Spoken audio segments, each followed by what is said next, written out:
That night during our graduation trip, the class monitor suggested we draw room numbers to pair up. Destiny is predetermined. No matter if you're a guy or a girl, if you draw the same number, you'll share a room. How exciting! For 4 years of university, Rosie and I had been secretly dating for 3 years, and no one knew. I pulled a ball from the box and waited for the pairing. When it was Rosie's turn, she called out, "Room 7. The class monitor instantly raised his voice. The other person in room 7 is Emmanuel. The boy she had passionately pursued suddenly smiled. The whole crowd erupted in excitement, claiming it was a match made in heaven. Only I stayed silent. No one knew that just before the game started, I had heard the class monitor quietly say to her, "Look for the one with the round bump. I specifically saved that one for you and Emmanuel." Watching Rosie blush and walk over to Emmanuel, adjusting his collar, I smiled too. Turns out, 3 years of waiting couldn't even get me a single public relationship with her. This time, I decided to be the one who steps back first. Chapter 1. The room numbers hadn't even been fully announced, but the atmosphere in the venue had already reached its peak.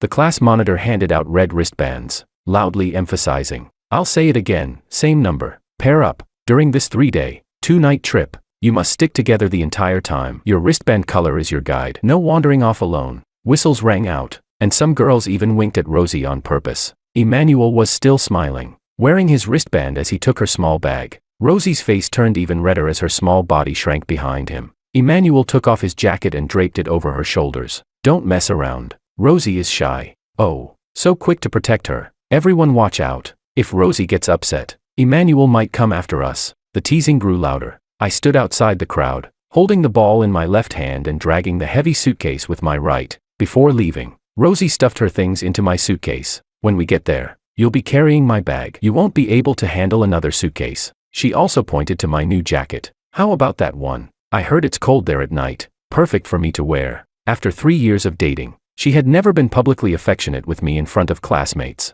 let alone wear my jacket. So, I was overjoyed, thinking she was finally going to go public with our relationship during the trip. But on the first day of the trip, she wore Emmanuel's jacket. The small bag she said she would make me carry was now on his shoulder. The suitcase was unbearably heavy, pulling half of my body down, my fingers and shoulders stinging with pain. I bent down, set the suitcase down, cleared my throat, and suppressed the hoarseness. Then I raised my hand. "Ah." Everyone looked over, and the class monitor, still excited, asked, "What's up, Joel? Emmanuel's your roommate. You want to say something as his roommate." Emmanuel froze, awkwardly twitching the corner of his mouth. Rosie suddenly looked up and gave me a nervous, warning look, but she was nervous for the wrong reason. I simply showed the ball in my hand and asked, "Who's 3? The class monitor scanned the crowd, and someone on the other side of the room raised their hand. "I am." It was one of the quieter girls in the class. The class monitor laughed. "It's Nadia. I know you're single, Joel. What about you?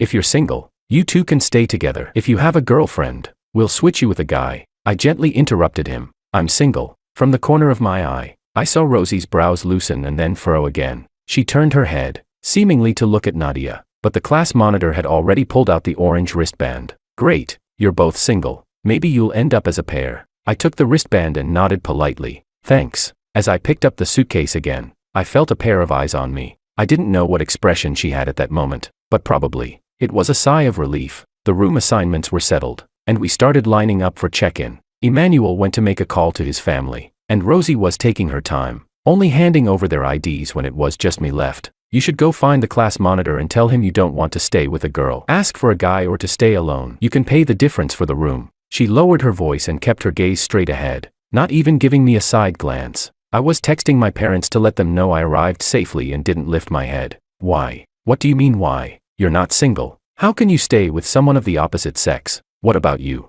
Are you single?" Rosie's fingers froze, and her tone became more arrogant. This was the rule from the start. "I'm just respecting the results of the draw." I spoke softly. I'm also respecting the results of the draw." Her almond-shaped eyes widened in disbelief, but before she could speak, I grabbed the room key and turned away. After taking a few steps, the class monitor loudly announced, "Everyone, head to the multimedia room in half an hour. I've booked it for us. We're taking a trip down memory lane." Watching the freshman sports meet documentary, I didn't stop walking, just adjusted the handle of my suitcase. The documentary of the freshman sports meet. The documentary where Rosie had passionately pursued Emmanuel. Chapter 2. In the multimedia room, there was a table full of snacks and fruit. As soon as Rosie sat down, she moved the grapes in front of Emmanuel. A male classmate sitting nearby jokingly teased, "Rosie really favors Emmanuel. She knows he loves grapes, so she's left the whole plate for him." Others chimed in, teasing Emmanuel, who helplessly pushed the plate away, but his tone was appreciative. "Everyone, let's share. Rosie bought me a lot. If it's not enough, we can go back to the room to get more." But Rosie pulled the plate back and kept smiling. I'll go get some. You eat first." She stood up and left, and the teasing in the multimedia room immediately went through the roof. Emmanuel says one thing, and Rosie immediately goes to do it. "She's so good to you." Emmanuel smiled, eating grapes, and suddenly called my name, Joel. "When Rosie brings it over later, you should eat more. I remember you love grapes too." The door opened, and Rosie walked in with 2 plates of grapes, all placed in front of Emmanuel. She knew, in these 3 years, I had bought grapes countless times, and she had often told me with dissatisfaction, "Eat less. These grapes are so sweet. If you eat too many, you'll get pimples." I casually picked up an orange and heard the class monitor call out to me, "Joel, where's Nadia?" Everyone turned to look at me. I peeled the orange without lifting my head. She had something urgent to take care of, so she left for now. The class monitor sounded disappointed. "Well, that pair is in trouble, but no worries. The other pair will definitely work out." Rosie's gaze lingered on me for a moment before she looked away. "The documentary's starting." Her voice had a hint of exhalation as she smoothly handed Emmanuel a grape. The documentary lasted for 2 hours. Everyone was excited, and whenever Rosie and Emmanuel appeared, people laughed and teased. Rosie's wiping Emmanuel's sweat again. "He's only running 50 meters, and you're following him closer than the cameraman. Look, she even has bottled water, a small fan, and sunscreen ready." Emmanuel, "Everyone in school knew Rosie was chasing after you. How could you resist? You made her stay single for 4 years, and she's still thinking about you after graduation." Emmanuel looked at Rosie, his expression gentle. "I thought campus relationships are unstable, so I wanted to wait until graduation to consider it. I didn't expect she would wait for me all this time." A girl teased, "Rosie, it must have been tough waiting for 4 years, right?" Rosie met his gaze and nodded slightly. "It was fine." Those few words held 4 years of patience and admiration. Sighs filled the room, but I just laughed to myself. Tough?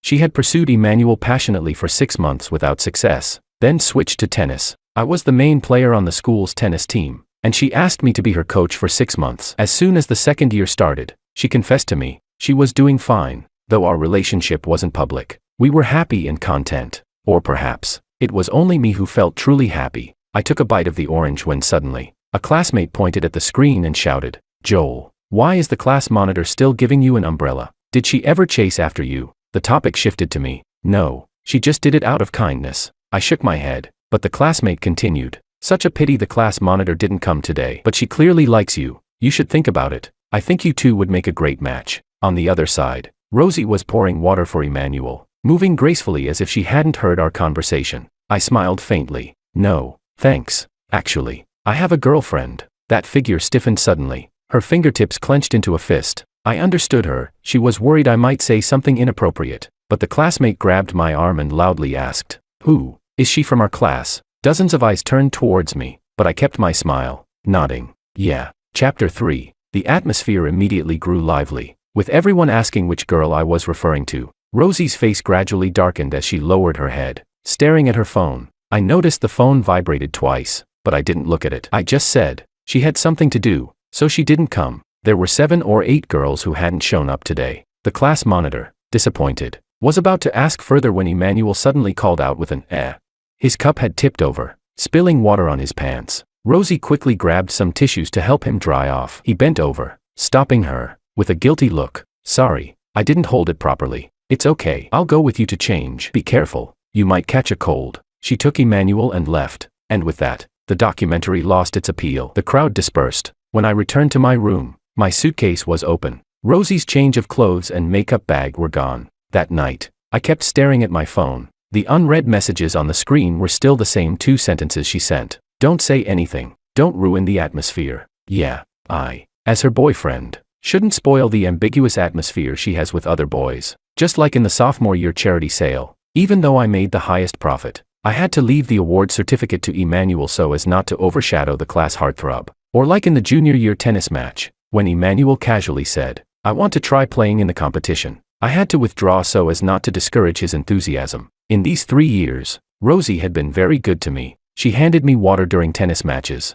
knitted me scarves when it got cold. Apart from not being willing to go public, She did everything a girlfriend should do, but when it came to Emmanuel, I was always the one who had to step back. As the sun rose, my phone still hadn't vibrated. I stared at the rising sun outside the window, feeling a growing sense of calm within. The day's plan was to visit some tourist spots. Rosie and Emmanuel, wearing their red wristbands, walked together the whole time. The camera I bought for her was now in Emmanuel's hands. He took pictures of her at every popular photo spot and even took selfies with her in front of the landmarks. While resting by the bridge, someone asked me about my future plans. "Joel, do you plan to stay in B City or go back to a city?" I replied calmly, "I'm going back to a city." Rosie was wiping sweat off Emmanuel and glanced at me. Either intentionally or unintentionally, the class monitor nudged her. "Emmanuel is from B City, so you'll definitely stay in B City, right?" Without thinking, Rosie blurted out, "Of course." Emmanuel looked down, his lips curling into a smile. He subtly moved closer to her, leaning against her tightly. Some classmates seemed puzzled.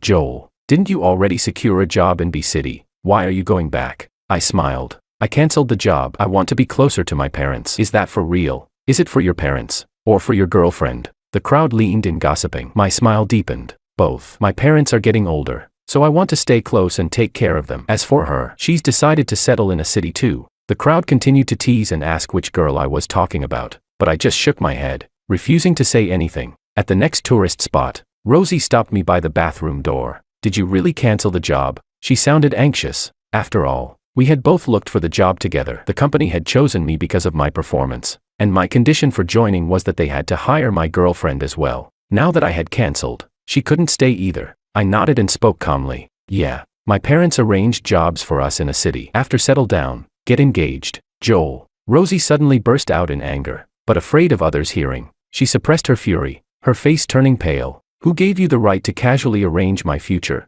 Chapter 4. She left in anger. The group was loosely scattered, and she pulled Emmanuel along, walking at the very front. I stayed at the back, chatting casually with a few classmates. It wasn't until dinner at the buffet that Emmanuel spoke up clearly at the table. "The Perseid meteor shower, you guys don't know about it." Rosie said, "There's an observation spot nearby. There can be hundreds per hour." Everyone present immediately became interested and started making plans to go see it. The class monitor clicked his tongue. "Can you guys be a little more perceptive? You can see meteors from the hotel too. Don't go play third wheel in front of them." Everyone instantly understood. True, the observation spot has the best view. It should be reserved for the people who need it most. Rosie served Emmanuel food, though she didn't say anything. The blush on her cheeks said it all. This buffet didn't suit me. The flavors were too strong. I took a few bites of seafood, but the seasoning stuck in my throat, making it impossible to swallow. Lowering my head, I spat it out and got up to find something lighter. The class monitor followed me and said quietly, "Joel, I saw your post a few days ago. You said you wanted to go to the observation spot to watch the meteor shower. Why don't you skip it? Don't disturb Rosie and Emmanuel." I nodded. "I know. Top of the class." "Ah, smart. Let me tell you something you didn't know, actually. I arranged for them to draw the same number." I nodded again. "I heard you when you told Rosie." The class monitor looked surprised. Someone called him from behind, so he turned and left. I lifted the lid of the millet porridge just as Rosie came over to get pumpkin porridge for Emmanuel. Her tone was natural. "I was wrong today. I shouldn't have gotten angry at you. I know, you're upset because I'm staying in the same room as Emmanuel. But don't worry. Last night I slept on the bed, and he slept on the floor. We just chatted casually. We're only staying together because of the game rules. Nothing will actually happen." I scooped the porridge and responded with a simple, She didn't look up. "Talk to your parents. It's better for us to develop our careers in B City. There's no need to go to a city. Once our jobs are stable, we can settle down here." This time, I didn't respond. After finishing the porridge, I turned around. She hesitated, then suddenly called out to me, "Joel, Emmanuel is really looking forward to tonight's meteor shower. I promised I'd watch it with him. The Perseid meteor shower happens every year anyway. Next year, we can come again." I stood with my back to her, my palm pressed against the bottom of the bowl, yet I felt no warmth at all. I opened my mouth, my voice soft. "Okay." She let out a breath of relief. As she passed by me, she didn't forget to bring a plate of grapes for Emmanuel. After dinner, I returned to my room and packed my things. I took out the outfit I had carefully prepared to propose to her under the meteor shower. The engagement ring, along with the meteor shower brochure, went straight into the trash. When I zipped up the suitcase again, it felt much lighter. The plane ticket was bought last minute, departure that night. 10 minutes before takeoff, the Perseid meteor shower streaked across the sky. Everyone marveled, recording and taking photos. I took out my phone and saw an unread message. Everything's arranged. Uncle and Auntie have gone to rest. I'm waiting for you at the airport. As the plane slowly ascended, the trailing glow of the meteors scattered silver light, illuminating half the cabin. I leaned back into my seat and slowly closed my eyes. Rosie, there is no next year for us anymore. Chapter 5. Because of the meteor shower. The group chat was buzzing with excitement. From the moment the first one appeared, everyone on the trip kept taking photos and posting them non-stop. But it was hard for ordinary phones to capture good shots, especially since the hotel wasn't the best observation spot. So when Rosie sent photos of meteor trails taken with a professional camera, the entire group chat exploded. Now that's the observation point, and a professional camera. Rosie, be honest, did you prepare for a long time just to watch the meteor shower with Emmanuel tonight? I saw your camera today. Even the lens was customized. That must have cost at least 5 figures. Right. Seeing the discussion, Rosie smiled faintly. The camera and lens together cost at least 30,000 yuan. It was Joel who had asked a photography club friend to help assemble it, as her graduation gift. What a pity his suitcase couldn't fit everything, otherwise, she could have brought it all, and the meteor shots would have been even more stunning. Suddenly, Rosie froze. She thought of Joel's suitcase. Before leaving, she had lifted it. It was very heavy, so they even had to pay overweight baggage fees at the airport. But at the time, she thought that since she planned to make their relationship public during the trip, he would end up carrying both the suitcase and her bag anyway, so one suitcase was better than two. That's why she stuffed her clothes, makeup, and camera into it. Joel had struggled quite a bit before finally zipping it up. Who would have thought that once they arrived at the hotel, the class monitor would suddenly suggest drawing numbers to pair rooms? She had privately gone to the class monitor, intending to tell him that she and Joel were dating and wouldn't participate. But before she could speak, the class monitor leaned in mysteriously and whispered, "This is your last chance. When you draw later, I'll arrange for you and Emmanuel to go first. Look for the one with the round bump. I specially saved it for you too." She was stunned. Something inside her heart stirred, almost leaping out with excitement. The class monitor leaned closer to her ear. Emmanuel already agreed. "You understand what that means, right? Don't waste my effort. If you miss this, the next time you see each other might only be at the once-a-year class reunion." A once-a-year reunion, seeing him again only after a year. That was too far away. So she agreed. She picked ball number 7 and naturally ended up staying in the same room as Emmanuel. Halfway through, she even went to Joel's room to take her things. She thought that way the suitcase would be lighter, so it would be easier for him to carry. Right. It should have been easier. Right. Rosie suddenly felt uneasy. She opened the group chat and looked around. There were no photos from Joel, and he hadn't said a single word. Frowning, she opened his chat and typed, "Didn't you watch the meteor shower? You can still see a bit from the hotel. If you can't see it, go to the rooftop. It's mentioned in the brochure. Or ask the front desk where to watch." Just as she finished sending the message, Emmanuel called out to her, "Rosie, help me take a photo with the meteor shower. My phone can't capture it." Chapter 6. She snapped back to her senses and immediately put down her phone to take photos for him. After that, he wanted to take selfies together, so she busied herself for over an hour. By the time the storage was completely full, she went to look for a spare memory card. When transferring the photos to her laptop, she glanced at the screen. The entire gallery was packed, either pictures of Emmanuel alone or photos of the two of them together. But when Joel gave her the camera, it was because she loved photography, so she could take pictures of them, the two of them. For a moment, Rosie felt a flicker of guilt. She simply stopped the transfer and picked up her phone.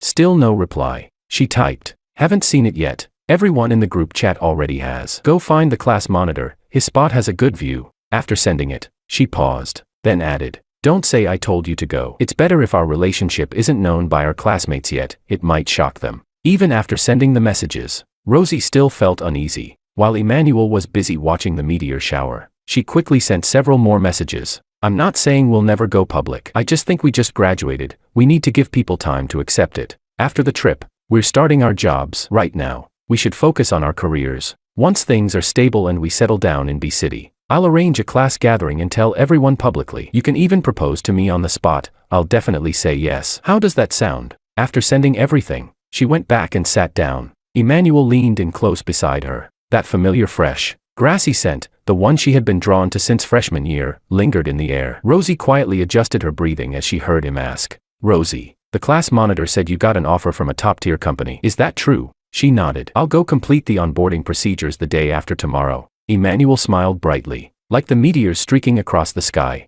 that company only looks at academic performance. You can't even get in by bribing your way. "Rosie, you're amazing." His praise made her heart flutter. She didn't notice that he had leaned even closer, wrapping an arm around her. I heard, employees at that company can help arrange jobs for family members. Could you refer me internally? You know, my home is closest to there. It'll be convenient for us in the future. Rosie's back stiffened instantly. She avoided his eager gaze, her voice faltering. I can't refer you. Why not? I checked the official website, even before officially starting. Once you have the offer, you can already make referrals. It's just a simple thing to say, right? He paused, his voice lowering. Or, are you just not planning to help me? No. Rosie hurriedly denied it. Seeing the disappointment creeping into his eyes, she had no choice but to force herself to explain. I was referred in myself, so I don't have that qualification. Why don't you look at other job opportunities instead? Emmanuel immediately let go of her. Who referred you internally? Chapter 7. Of course, Rosie didn't dare mention Joel's name. An employee referral could only be for family members or romantic partners. If she mentioned Joel, it would mean exposing their relationship. But in front of Emmanuel, she couldn't bring herself to say it. This was the boy she had once loved, the softest place in her heart. Even after she fell for Joel and dated him for 3 years, there was always a place reserved for Emmanuel deep inside. That was why she agreed to the class monitor's arrangement. Why she didn't follow her original plan to go public. Why, for this meteor shower, she chose him. She thought that in the future, she would definitely live a proper life with Joel. So this time, she might as well follow her heart, treat it as a final farewell to the passionate love she once had. So she casually said it was a relative who referred her, and then accompanied Emmanuel back to the hotel. But he remained silent the whole way, only saying softly that he wanted to go back to the room and rest. The moment the door closed, Rosie immediately ran to Joel's floor. No matter how much she knocked, he didn't open the door. He didn't answer calls or reply to messages.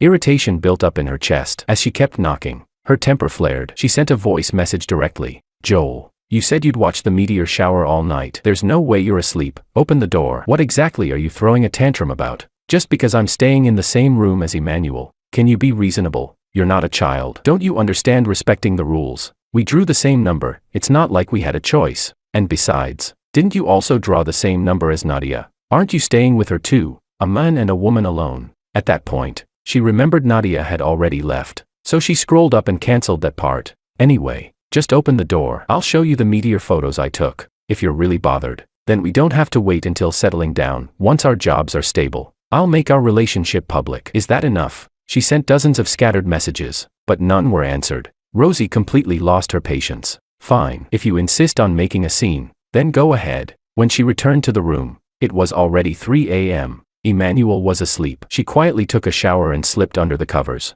She slept until noon. The moment she woke up, she checked her phone. Still no messages. Behind her, Emmanuel noticed she was awake and spoke. Rosie, do you remember that time in the tennis hall? Joel knocked me down and injured my knee. I had to use crutches for a month. You were the first one to rush over and check on me. You even brought meals to my dorm every day. When I told my mom about you, she said you'd make a great daughter-in-law. Rosie's attention was still on her phone. She replied casually, Joel didn't touch you. You fell because the floor was slippery after being mopped. I was afraid you'd blame him, so I went to check on you. Emmanuel froze, then sat up in disbelief. Then what about the meals you brought me? You kept insisting Joel caused your fall. I brought you food because I was afraid you'd target him. And I brought double portions, mainly for Joel, and just gave you some on the side. Before she could finish, Rosie stopped. She realized she had told the truth, a truth even she herself hadn't fully realized before. Turning back, Emmanuel's expression darkened. The once clear and gentle eyes now reflected resentment. So my instincts were right, you and Joel are dating, and that job was referred by him.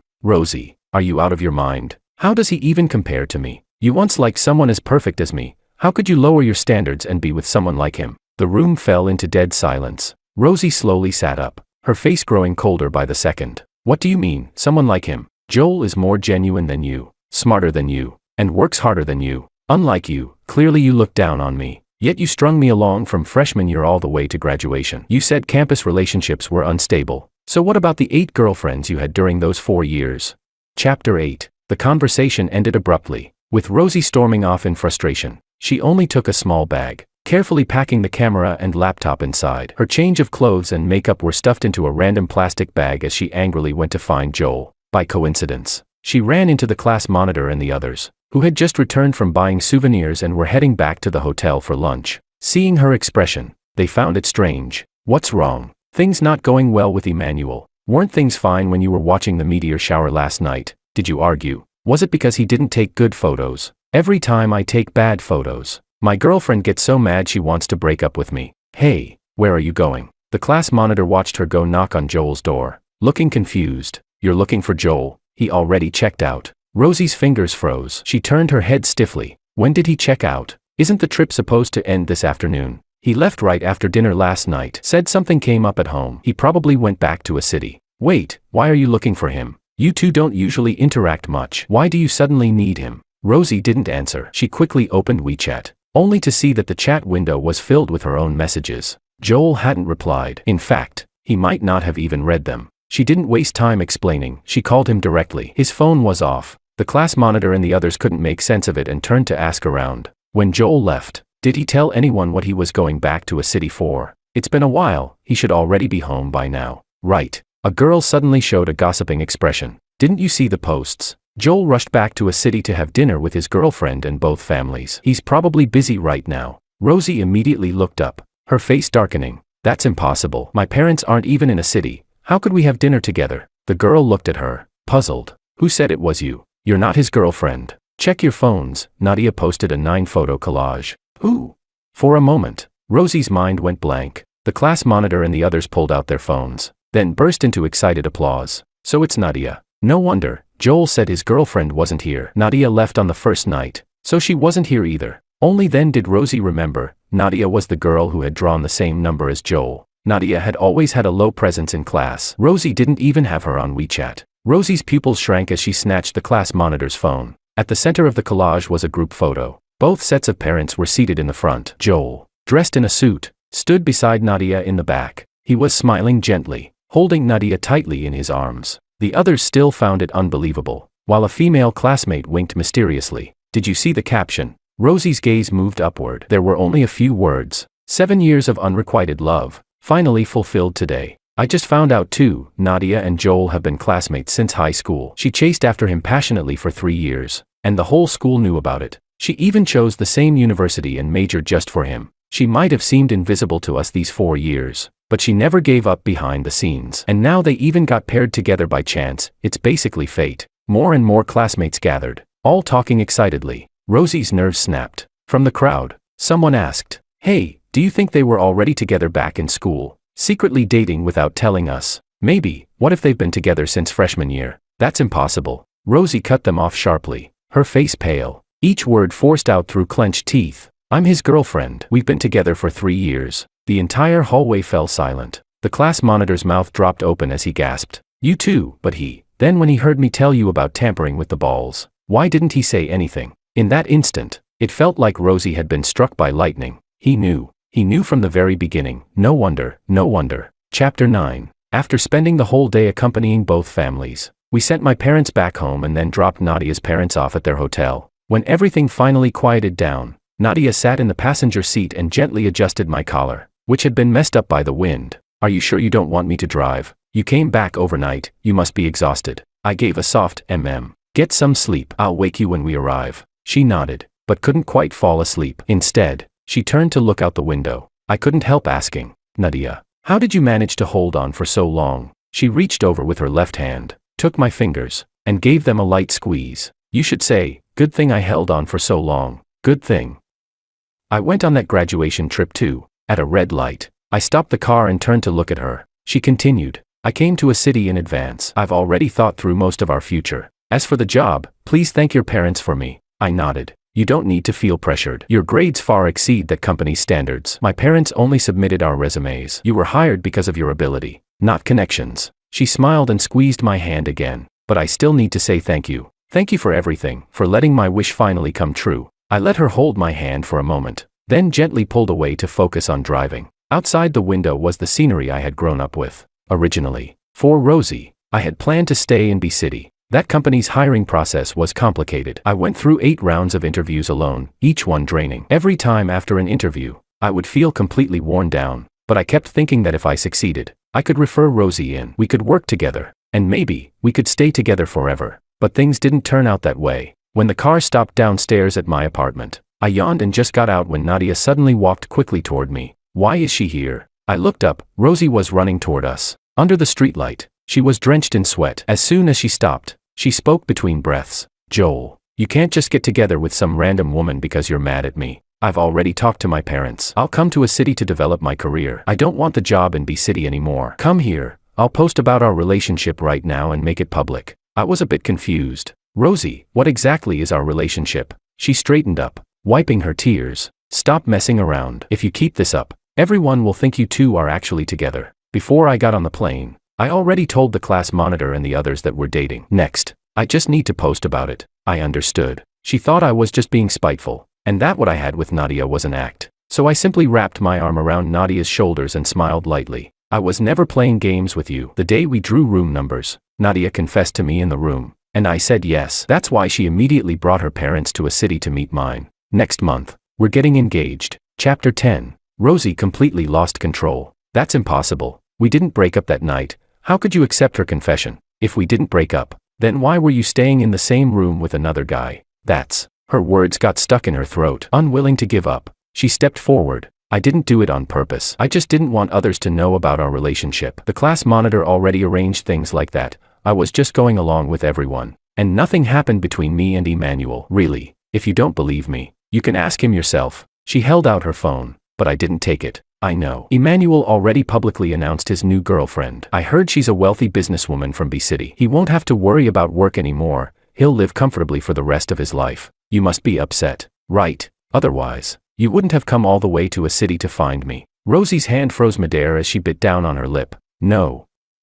I came to find you because I didn't want you to misunderstand. I like you. I love you. I can't let something this small make you leave me. I couldn't help but laugh again. You love me, yet you chose to hide our relationship and stay in the same room with another guy. Why do you have to fixate on that? We didn't even. Nothing happened. So I'm not allowed to care. Then why did you tell me to go to the class monitor and not stay with Nadia? Rosie's face turned pale when she spoke again. Her confidence was gone. That's different. Before she could finish, she suddenly glared at Nadia. And what about her? She's been coveting you for 4 years. Clearly she's got a twisted mind. How can you be with someone like her? I frowned, unwilling to let Nadia be insulted, and shot back. Rosie, you've been obsessed with Emmanuel for 4 years. Even while having a boyfriend, you couldn't let him go. If anyone's twisted, it's you. That's enough. Joel is tired. He needs rest. Nadia suddenly interrupted our argument, her tone calm. Rosie, I've always known you two were dating. At first, I thought that if you could be happy together, then giving up wouldn't be such a bad thing. But that day, I saw the class monitor tampering with the draw, and I saw you choose Emmanuel with my own eyes. That's when I knew my chance had come. Now I've taken that chance. I won. And you gave up your future with him. That's why you lost. From now on, don't come back to disturb him. She took my hand and led me away. Rosie hurried to grab me, but I avoided her. As we waited for the elevator, something suddenly came to mind. Oh, right, Rosie. I canceled my job offer, so yours is gone too. I suggest you go back to B City and find a new job soon. The rent there is expensive. Without me sharing it with you, you won't be able to afford it alone. As the elevator doors closed, Rosie's pale face became my final memory of her. Beside me, Nadia tightened her grip on my fingers. We had known each other for 7 years, yet had only been together for 2 or 3 days. She lifted her head and looked straight into my eyes, speaking earnestly. Don't worry, I'm not like her. I mean, I love you. I won't give up on you, and I won't leave you. Next year, I'll watch the Perseid meteor shower with you. As her words faded, I bent down and kissed her with a smile. Okay, time moved on. At last, I had someone whose heart belonged only to me.